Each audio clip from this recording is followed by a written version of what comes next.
Yo, what's going on? It's a boy Mutupi, and today we are gonna be doing what we call a car ownership review. So what's gonna happen is that I've been driving this beautiful beast behind me for over a year, like now approaching 2 years, let me put it that way. And I just decided that me sitting and being in maybe someone's position, I want to know what's required for me to own a car like this, and on top of that, how much does it actually cost owning a car like this? What are the costs? And I'll be taking you guys so you can just take a look at some of the things that I actually added into the car, and from there you'll be learning more about if this is the car for you or if it's not for you. But let us take a look at it.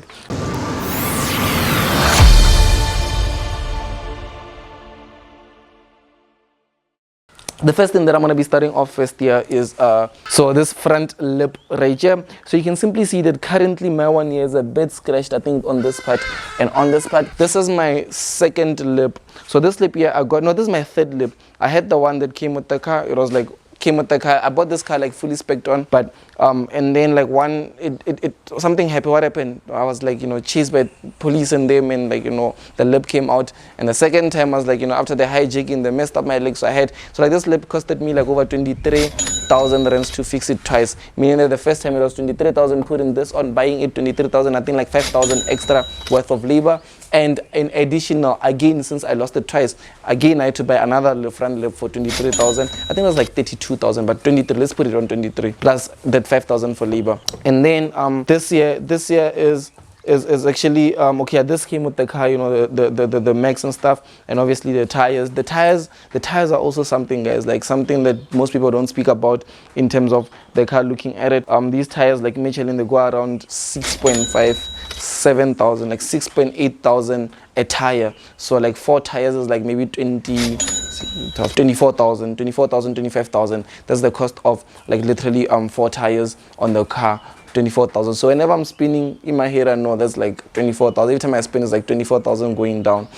But yeah, and we've also got these beautiful side skirts right here. So with these ones here, I think they costed somewhere around 10k, 10,000 to be put in. And yeah, most definitely okay. We've got all these are the same. And yeah, so also one thing that you've noticed is that I put a beautiful wrap on it. This is narrow gray.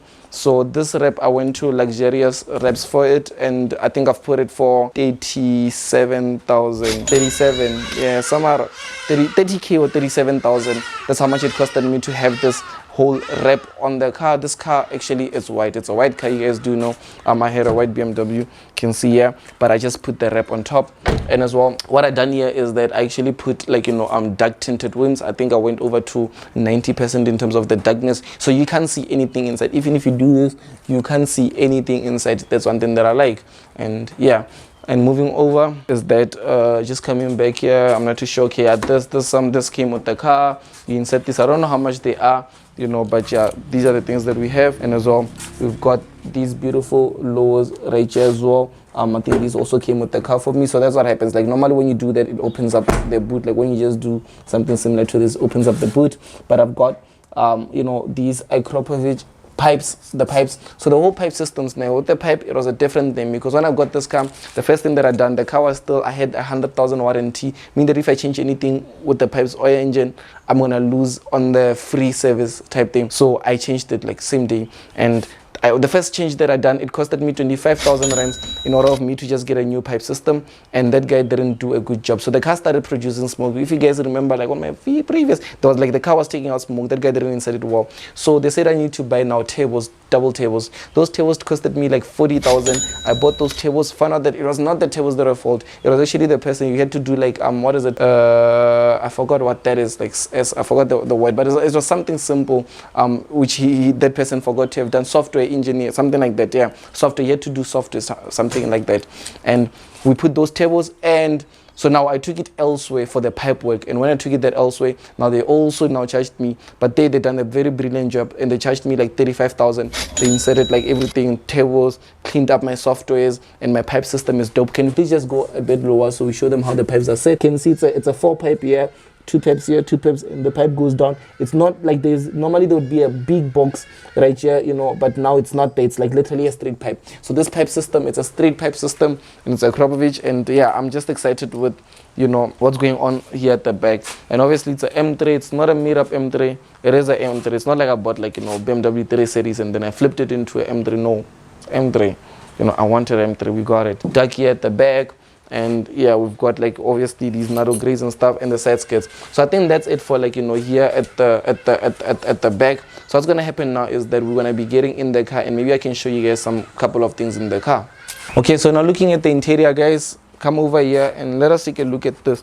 So obviously right here, guys, you can simply see that, you know, we've got like, you know, this leather. This is like literally fully leather, like, you know, everything right here, leather right here. And I actually decided to go for the red interior seats. Like, I knew when I wanted the car at first, in my head I was like, I don't want anything besides red interiors. Like, even when I went out there and I was looking for BMWs, like I saw a lot of BMWs M3s with like less mileages, less prices and stuff and all those things, but they didn't have specifically this. And I knew if I buy them, it'll be more of me changing the seats. And I was like, I don't want that. I want to actually have them. So I got this one here. When I saw it at the store, like I can even post, you know, remind me, I'm gonna show you a picture. I'll show you guys this when the car was still in the dealership. I sat down there. I was like, I don't know, I'm gonna get this, but I'm gonna come back. And then I just sat in there, I just played around in the car. I looked, I took videos, and then I left. Within a week, I went to the garage, and then I got it. So I've got the video of exactly that moment where it was still in the garage. You guys will see that. But yeah, so this was actually going on, and I got the car when it was still like, I think it was like on 40,000 kilometers in terms of like the mileage. It was still on 40K. So it was still like, you know, I know, you know, the first car that I actually did have, the Polo, it was a brand new car.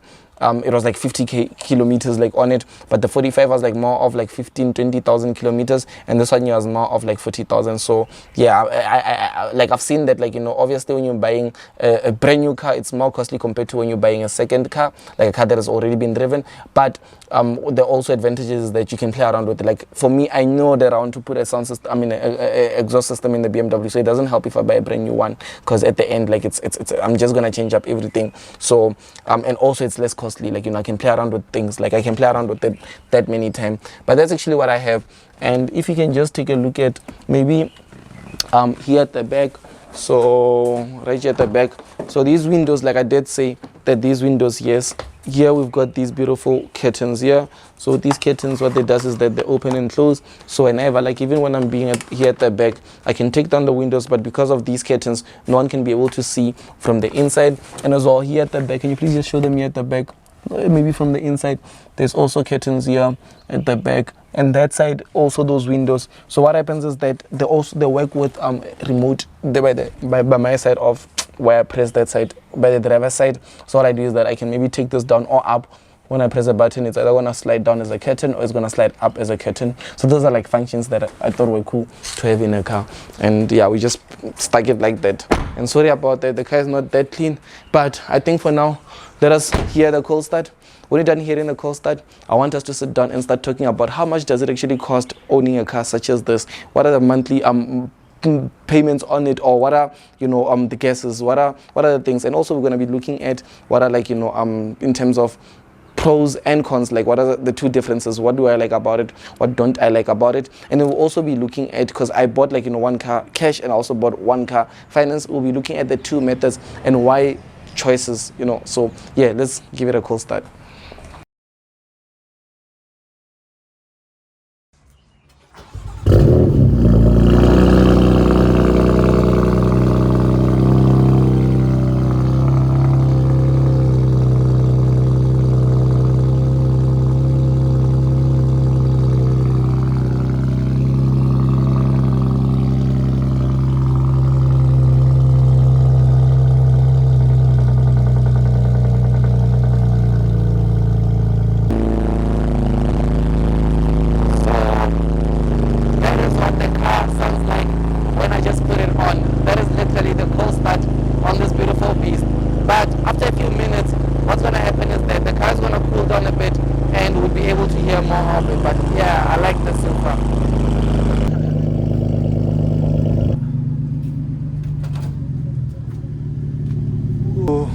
Okay guys, did you hear that? Like the car started off going crazy and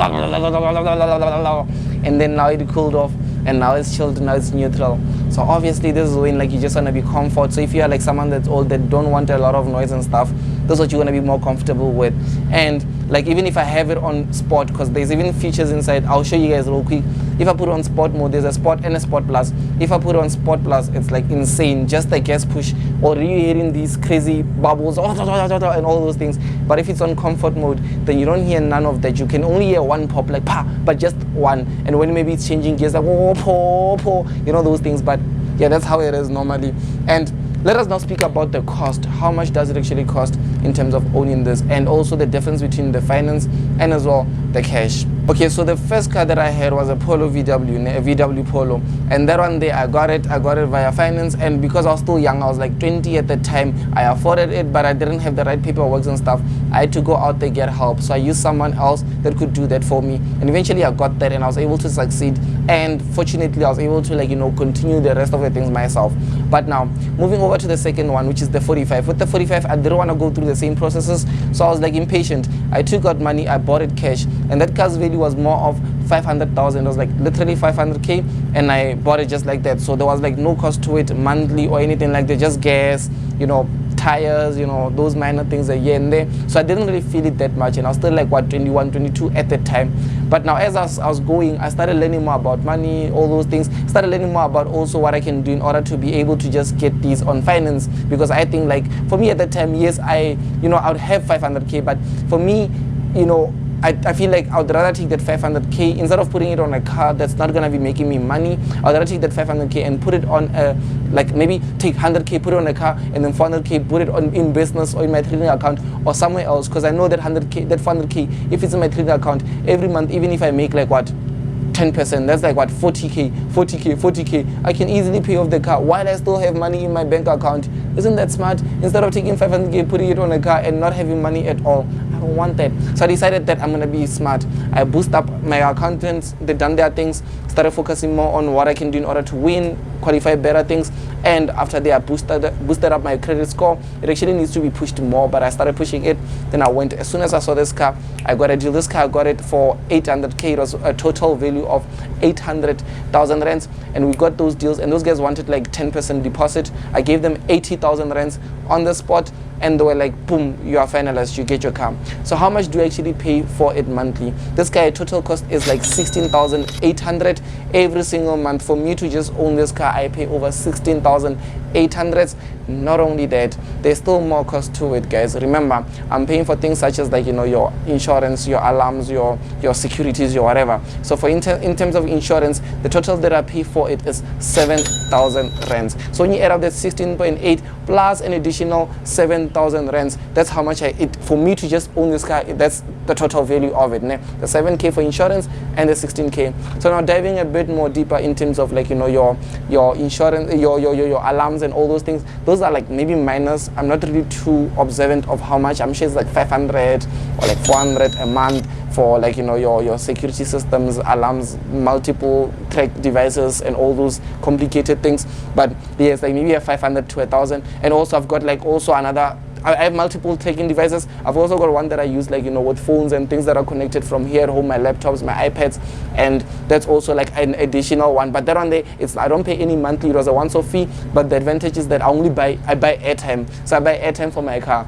I even saved it. I've got the numbers and stuff. And I even have, the car has a number whereby I can call it. I can call it, it sends me location. I can stop the car. If you are driving it and I'm not comfortable, I can stop it wherever you are, cut down the gas so it's not gonna move. I can start it. I can do all those things just via using my phone and the numbers, like calling the car, sending it specific messages. It knows what I mean. When I say this, like, let's say for instance, if I say, I can't really say those codes, but if I say shut down, it's gonna shut down. So if you're driving, you have the keys and stuff, it won't move up until I go back and I say put back on. Do you get that? So those are how that works, and that's like literally the total cost of it. But now let's dive a bit more deeper in terms of gas wise. So for gas, I think I spend more around 3,000 to 5,000 rands a week So with that being said, because I would be spending like maybe 1.5 in terms of like, you know, every second day or every third day I'd be spending 1.5.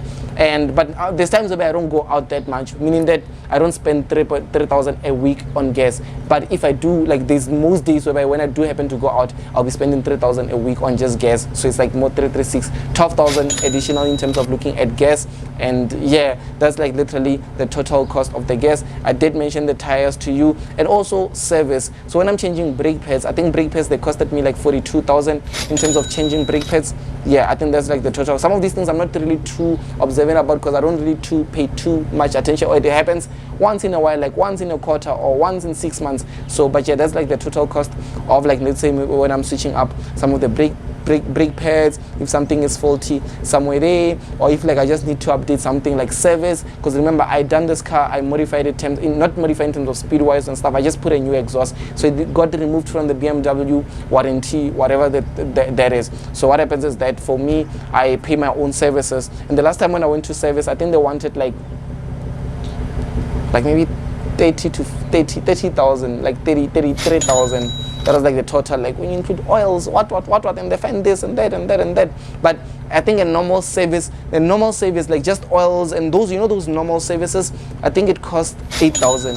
That normal, it's 8,000. And then other things, like if they say, we found this, we found that, that's like additional things. But normal service like 8,000 rands. So that's like literally the whole cost of owning this car. When you break it down in a month, I'm not too sure, I think it's like maybe somewhere around 30k in terms of monthly expenses. But when you break it, we'll just do the figures for you.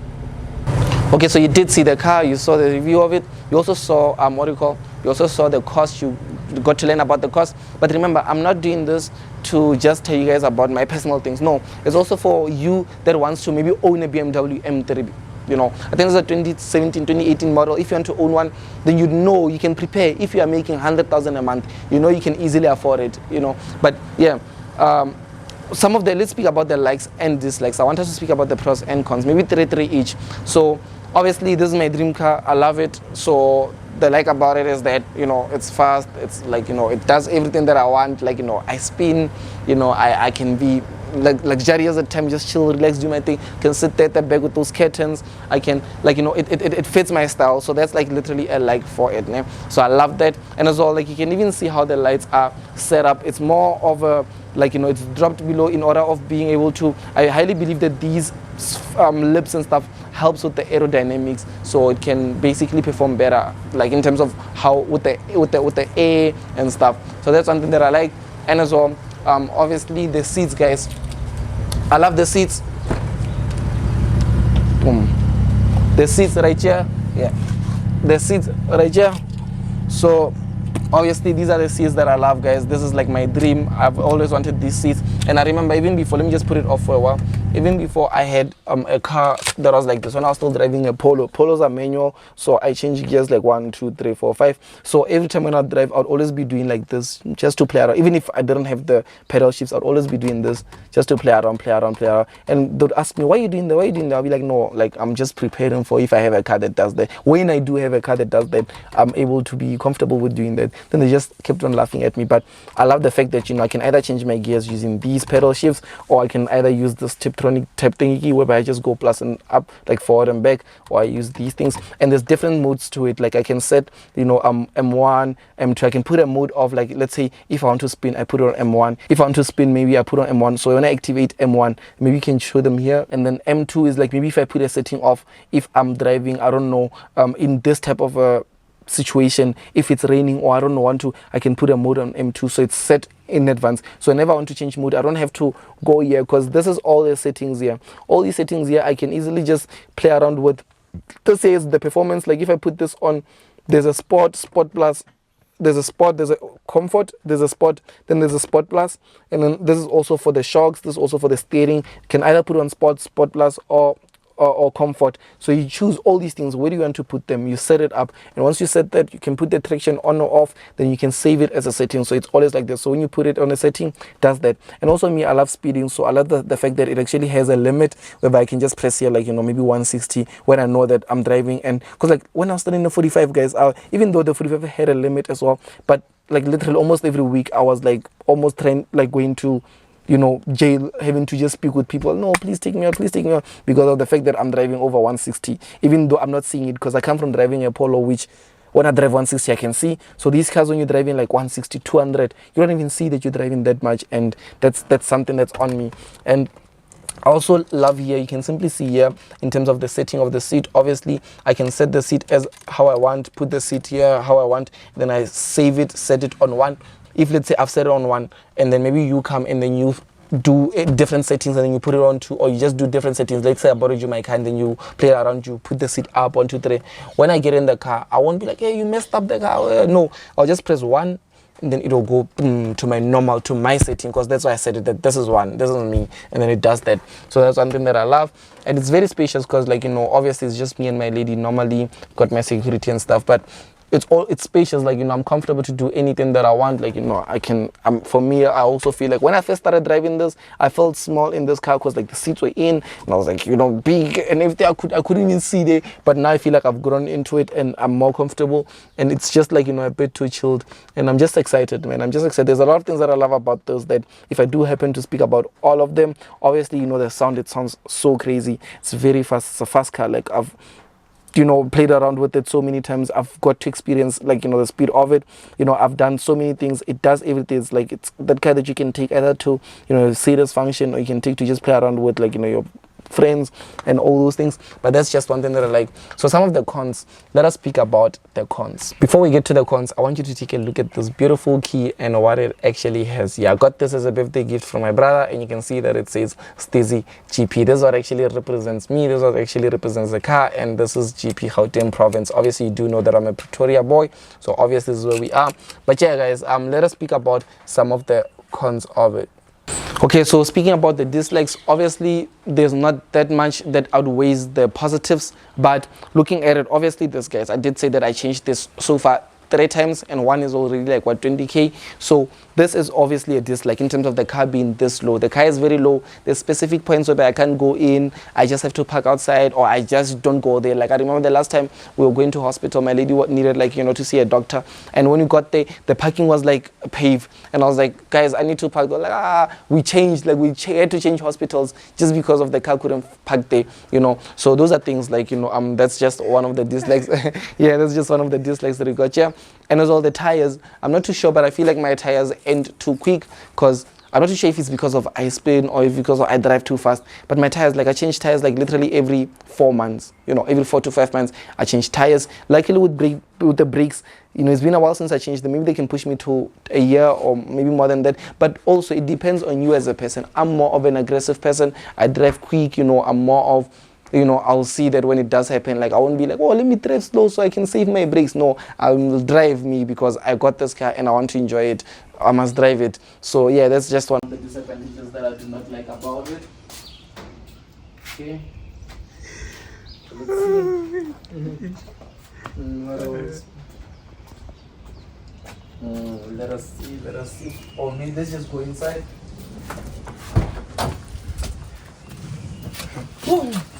Okay, there's a lot of things that I'm looking for, but I'm not finding. Okay, but also, I think one thing that I also noticed is that once this car, or when I got this car, I remember I did say I got it like when I was still on 60,000, but once it goes above 100,000 kilometers, because I've pushed it above 100,000 kilometers, once it does that, there's a sign that actually comes here. But that guy said I should bring it, so he checks it out. He says he can fix it. He even told me that it's a normal BMW thing, but there's a sign that would come here, ding, then it says drivetrain, and then when it does that, but it only happens like after, like, I've drove it like heavy, like not like when I'm racing, or when I'm doing, like, when I'm using it too much, not when I'm driving long distance, it doesn't do that.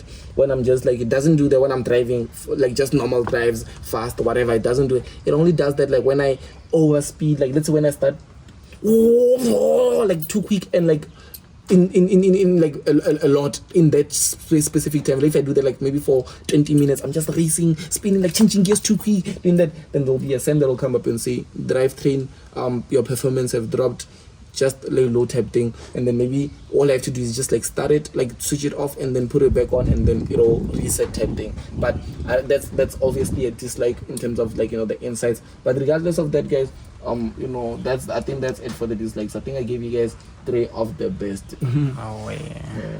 So in total, what do I think about this BMW M3? I love it. It's a must get. It's actually I don't regret owning it. I don't regret having it, and I just highly believe that. I'm not saying that someone out there should go get it. Like I don't get a car if you get a BMW M3, and in fact you shouldn't get it because it becomes rare if you don't get it. But obviously this is just for that person that, like, let's say you love it and you are like, yo, this is my role model 1, 2, 3. I love BMWs. I want you to know about it. I'm just trying to show you and help you be able to spot that you don't really need a lot of money in order to own such cars. There's a lot of cars that you can get out there. You do not require that much money. It only requires money that you can be able to afford to pay every single month. Let's say now, for instance, when I calculate the total cost, I think it was like maybe somewhere around 30, but we'll just sum it up. But the total cost of it, if you are making more than that, then you will enjoy this car. But if you're making less than that, or you're making just that much, or you're making 2,000, a bit more than that, obviously all the money is going to go to the car, and you're going to now be stressed out. You won't have a lot to your side, and you're basically going to be living to pay the car. Like, you'll be aiming to pay the car, which that's not what we need. You need to be able to pay the car, pay another car, pay a house, pay this, pay that, pay that, pay that, while still building businesses and also testing new things, also enjoying your life, going out, doing certain things, also living your life. You need to as well be experiencing all of this. But that is it. That is it. That's just me walking you guys through what it takes to actually own a BMW M3. 2 years owning it, and I'm just excited. Hope you guys found video from this video. I will see you on the next YouTube video. It's a brother Somo2P. Make sure that you comment below, tell me what you guys are thinking, and like this video, subscribe.